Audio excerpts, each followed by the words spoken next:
प्रीति सिंह। बिहार की सियासत का संग्राम अब अपने निर्णायक मोड़ पर है। दूसरे और आखिरी चरण के चुनाव प्रचार का शोर थम चुका है। अब बारी है जनता जनार्दन की अदालत की। कल यानी कि 11 नवंबर को 20 जिलों की 122 सीटों पर वोटिंग होनी है। इन सीटों पर कई दिग्गज नेताओं की प्रतिष्ठा दांव पर है। दूसरे चरण में पश्चिम और पूर्वी चंपारण, शिवहर, सीतामढ़ी, मधुबनी, सुपौल, अररिया, किशनगंज, पूर्णिया, कटिहार, भागलपुर, बांका, जमुई, नवादा, गयाजी, जहानाबाद, अरवल, औरंगाबाद, रोहतास और कैमूर जिले की 122 सीटों पर मतदान होने हैं। दूसरे चरण में 1302 प्रत्याशियों की किस्मत दांव पर है। आपको बता दें, दूसरे चरण में 101 सामान्य, 19 अनुसूचित जाति, 2 अनुसूचित जनजाति के लिए आरक्षित सीटों पर मतदान होंगे। इस चरण में करीब 3,70,13,556 मतदाता अपने मताधिकार का इस्तेमाल करेंगे। वहीं आखिरी चरण में सुपौल से विजेंद्र प्रसाद यादव हो या बेतिया से रेणु देवी, छातापुर के नीरज सिंह बबलू हो या फिर भागलपुर के अजीत शर्मा, सबकी नजरें टिकी हैं जनता के फैसले पर।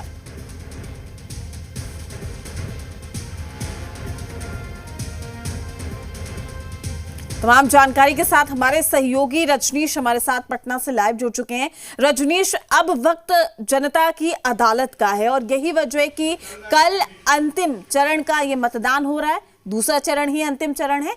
ऐसे में ये कहा जाए कि देखना लाजमी होगा इस फैसले में कि जितने जोर शोर के साथ हमने प्रचार प्रसार करते हुए देखा है तमाम नेताओं को, आखिर इसका इम्पैक्ट, इसका प्रभाव कितना पड़ा। देखिए, बीती शाम चुनाव प्रचार अभियान थम गया। अंतिम चरण और दूसरा चरण, जो दूसरा चरण ही अंतिम चरण है, 122 सीटों पे चुनाव होने हैं और लिहाजा ताबड़तोड़ चुनाव प्रचार अभियान कोई भी राजनीतिक दल और बड़े नेता और तमाम सारे जो लोग हैं, यहाँ तक कि उम्मीदवार अपनी ओर से कोई कोर कसर नहीं छोड़ी। लेकिन अब जनता के मन बनाने का दिन है और आज जनता अपने स्तर से लोगों की जो बातें ताबड़तोड़ प्रचार अभियान के दरमियान सुनने, जानने, समझने को मिली है, जिस तरीके से घोषणा पत्र के जरिए दावेदारी दोनों ओर से रखी गई है। इसके अलावा कई जगहों पे महत्वपूर्ण निर्दलीय उम्मीदवार भी हैं, कई दूसरे पार्टियों के भी उम्मीदवार हैं।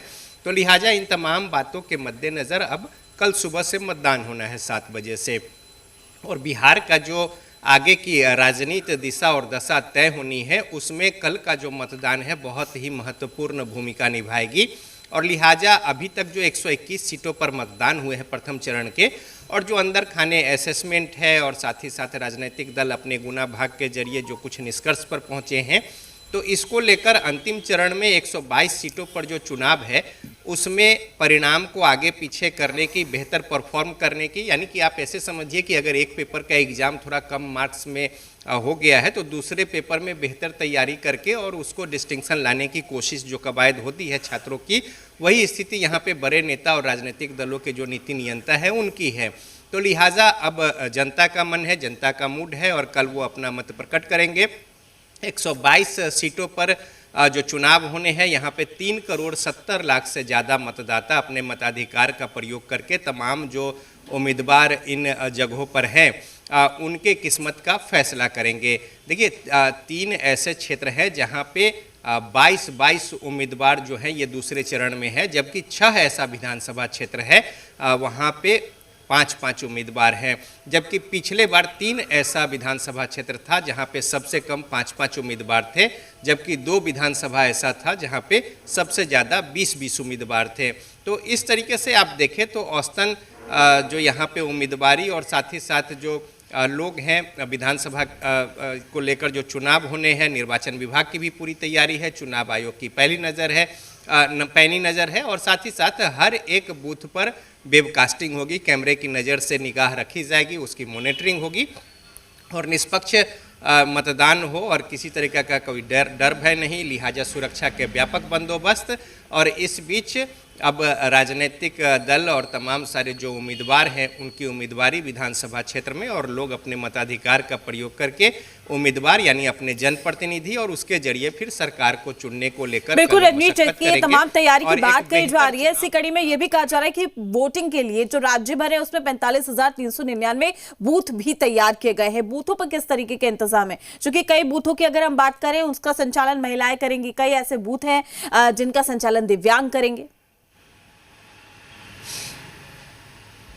हाँ, देखिए 45,399 बूथों पर मतदान होना है और पिछले बार भी 45,000 से ज़्यादा बूथ थे और कमोबेश एक विधानसभा छोड़ दे तो लगभग बराबर की स्थिति है। 121 और 122 का मसला है जो विधानसभा क्षेत्र है।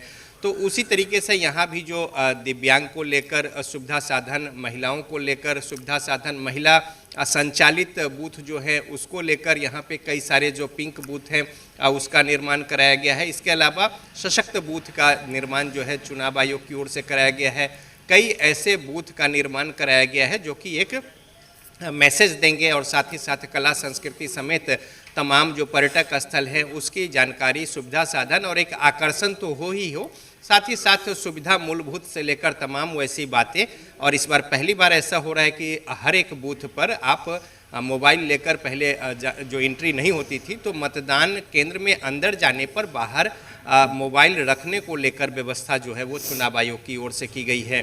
तो करीब 13 ऐसे फीचर्स हैं जो चुनाव आयोग ने पहली बार बिहार विधानसभा के जो इस चुनाव में प्रयोग में लाया है और आगे के लिए ये नज़ीर होगी और देश के दूसरे राज्यों में या फिर देश के स्तर पर जो आगे चुनाव होंगे उनमें इस फीचर्स का उपयोग किया जाएगा। तो उस लिहाज से ये जो चुनाव हो रहा है और यहाँ जो कुछ लागू किया गया है फीचर्स, वो एक किस तरीके का उसका रिस्पॉन्स होता है, क्या कुछ उपलब्धियाँ हासिल होती हैं, कहीं कुछ अगर बोटलनेकनेस है, कुछ बातें हैं तो आगे उसको दुरुस्त करने को लेकर भी, इन तमाम बातों के मद्देनज़र चुनाव आयोग के लिहाज से भी बेहद महत्वपूर्ण है बिहार का ये चुनाव। और अब दूसरा चरण है और हेलीकॉप्टर जो उड़ने का सिलसिला पटना एयरपोर्ट से जारी था लगातार ताबड़तोड़, और दर्जनों से ज़्यादा हेलीकॉप्टर्स जो है दोनों पक्ष के ओर से, चाहे वो एनडीए की बात हो या फिर महागठबंधन की बात हो या कई दूसरे जो महत्वपूर्ण प्रभावी प्रत्याशी हैं उनकी ओर से भी चॉपर के जरिए चुनाव प्रचार अभियान जो चलाया गया था, तो कमोबेश वो शोर अब जो है वो थोड़ा थम गया है।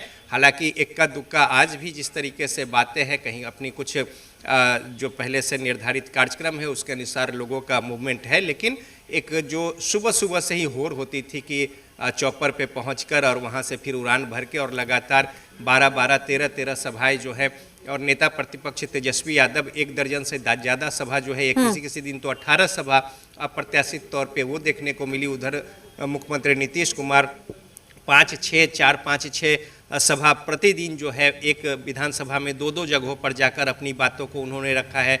और उसी तरीके से प्रधानमंत्री का दौरा रहा, अमित शाह का दौरा रहा और साथ ही दूसरे तमाम बड़े जो नेता हैं उसी तरीके से जो, या फिर घटक दल के नेता दोनों ओर के गठबंधन के, उनकी ओर से भी इसी तरीके से लगातार चुनाव प्रचार अभियान रहा। कल शाम को ये दौर जो है वो थम गया और आज जनता अपना मुंड बनाएगी, मन बनाएगी। बिल्कुल, और देखिए ना सिर्फ पहले चरण की बात करें रजनीश, जबकि दूसरे चरण की अगर हम बात करते हैं तो कई ऐसे बड़े दिग्गज हैं जिनकी किस्मत ईवीएम में कैद हो जाएगी। चाहे हम लेसी सिंह की बात कर लें, श्रेयसी की बात कर लें, अजीत शर्मा की बात करें, तो तमाम ऐसे दिग्गज हैं जिनको भी कहीं ना कहीं बेसब्री से इंतजार होगा कल के दिन का, चूंकि कल उनकी सत्ता की सियासत की जो चाबी है वो जनता के हाथ में होगी।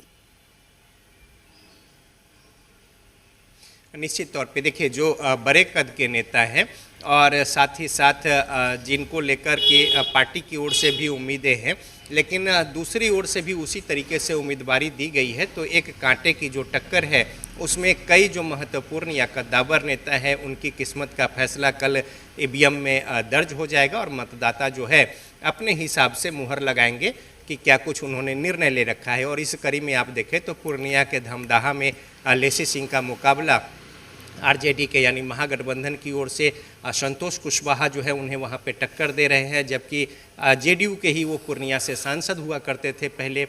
उसी तरीके से देखें तो सुपौल में जो है बिहार सरकार के मंत्री और बहुत ही वरिष्ठ नेता हैं विजेंद्र यादव, तो वो वहाँ पे चुनाव मैदान में है। इसके अलावा आप देख ले तो जो जमा खान है बिहार सरकार के मंत्री अल्पसंख्यक कल्याण, वो जो है वो भी चुनाव मैदान में है। दूसरी ओर अगर आप देखें तो सेलिब्रिटी वोट की बात करें, दो उप मुख्यमंत्री, पूर्व उप मुख्यमंत्री रेणु देवी बेतिया से चुनाव मैदान में है, वहीं तारकिशोर प्रसाद जो है कटिहार से, उनकी किस्मत का फैसला कल होना है।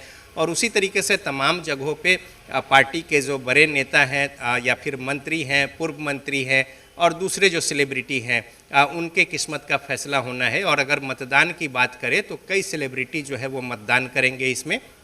और इस कड़ी में आप देखें तो रितेश पांडे जो भोजपुरी गायक हैं वो करगहर से जनसुराज के पार्टी की ओर से उम्मीदवार भी है। साथ ही साथ नेहा शर्मा फिल्म अभिनेत्री है, भागलपुर में वो मतदान करेंगी। उनके पिता अजीत शर्मा जो है वो कांग्रेस के उम्मीदवार है। और इसी तरीके से श्रेयसी सिंह शूटर है, ओलंपियन है और उम्मीदवार भी हैं वो जमुई से। तो कई सारे जो मंत्री हैं, मिनिस्टर्स हैं, इसके अलावा जो सुमित सिंह हैं बिहार सरकार के मंत्री हैं, कल उनके भी किस्मत का फैसला होना है। तो इन तमाम बातों के मद्देनजर तैयारियां पूरी है। सुरक्षा रजनीश, देखना लास्ट में कि तैयारी तो पूरी है लेकिन जनता किस पर मुहर लगाती है। शुक्रिया आपका तमाम जानकारी साझा करने के लिए। अपडेट हम आपसे लेते रहेंगे।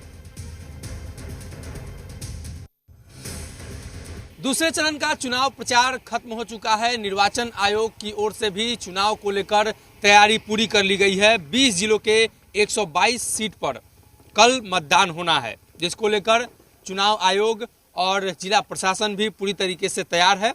दूसरे चरण में 101 सामान्य सीट पर चुनाव होने हैं। इसके अलावे 29 अनुसूचित जाति और 2 अनुसूचित जनजाति के लिए आरक्षित सीटों पर मतदान होगा। यानी टोटल 122 सीटों पर मतदान होगा। करीब 3,70,13,556 मतदाता अपने मताधिकार का प्रयोग करेंगे। वोटिंग के लिए 45,399 बूथ बनाए गए हैं। इसमें 595 महिला संचालित, 91 दिव्यांगजन संचालित और 316 मॉडल बूथ तैयार किए गए हैं। इस चरण में सभी बूथ पर वेबकास्टिंग की जाएगी। चुनाव आयोग की तरफ से इस बार 100% वेबकास्टिंग को लेकर तैयारी की गई है ताकि निष्पक्ष और पारदर्शी तरीके से चुनाव को कराया जा सके। टोटल 1302 प्रत्याशी अपना भाग्य आजमा रहे हैं, जिसमें मुख्य रूप से अगर देखें तो पुरुष मतदाता इस बार 1,95,44,041 हैं और महिला मतदाता 1,74,05,572, थर्ड जेंडर 994 और 18 वर्ष से 29 वर्ष के मतदाता 84.84 लाख हैं। इसके अलावे 30 से 40 वर्ष के मतदाता 1,04,000 हैं। निर्वाचन आयोग की ओर से भी पूरी तैयारी कर ली गई है और 100% वेबकास्टिंग के जरिए निष्पक्ष और पारदर्शी तरीके से चुनाव कराने को लेकर इस बार पहल की गई है। अपने सहयोगी विकास के साथ सनी, जी मीडिया, पटना।